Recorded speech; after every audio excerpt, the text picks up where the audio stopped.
Take your time, James. Get a good number on it. 4.7. I enjoy training new scientists. Rob Loeb is a professor with a purpose. Actually, it's a triple, now that I look at it. 47.2. I enjoy the whole process of opening their eyes to the world that's around them. Not only to teach future scientists, This is why I eat Wheaties every morning. but to study the changing landscape of a remarkable living laboratory. It's such a rare resource. The unspoiled woods of Radnor Lake State Natural Area. Urban forests, particularly old-growth urban forests like Radnor, are very rare, and they're very important. They're the experience of a forest that most city folks will only have in their lives. Every summer since 2007, Loeb and students from Lipscomb University have crisscrossed Radnor, observing, measuring, collecting, and recording data such as the effects of a tree fall on this dry slope forest. They note the gradual, never-ending replacement of old trees with younger ones.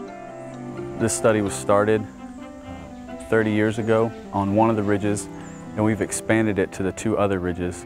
And we're watching as some of the newer species, such as sugar maple, are moving in and beginning to colonize the upper ridges where they hadn't previously been found. The natural progression of an urban forest often begins with the death of one old tree.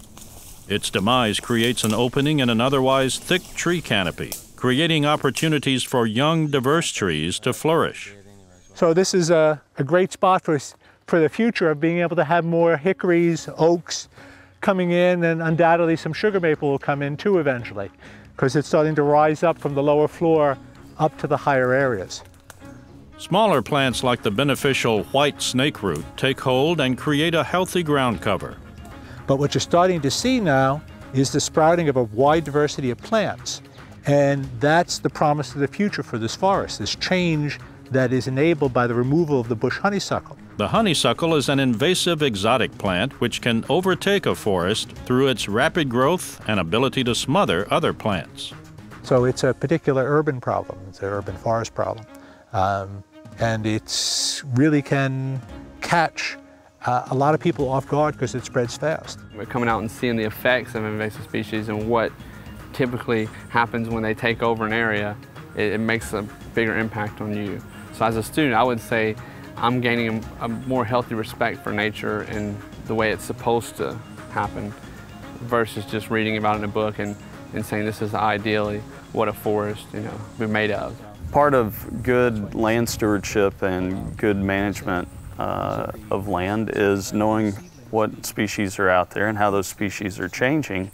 Take the forest community, for example. It's really changed from an oak hickory dominated forest, a maple dominated forest, and that's primarily in response to the increased white-tailed deer population. The introduction of deer to Radnor back in 1980 brought new life to the area, but essentially created a new forest, since deer love to eat oak and hickory saplings.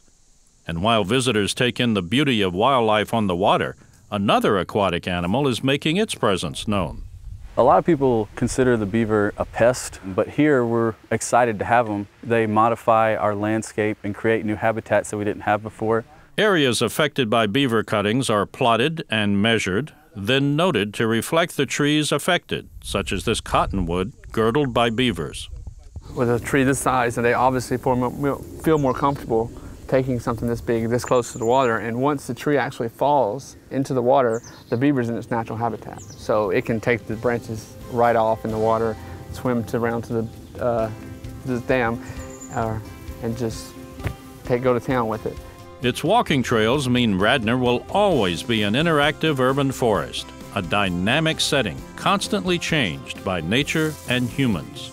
And what I really hope they come to understand is what they see today is not what was here 30 years ago and won't be what is here in 30 years hence.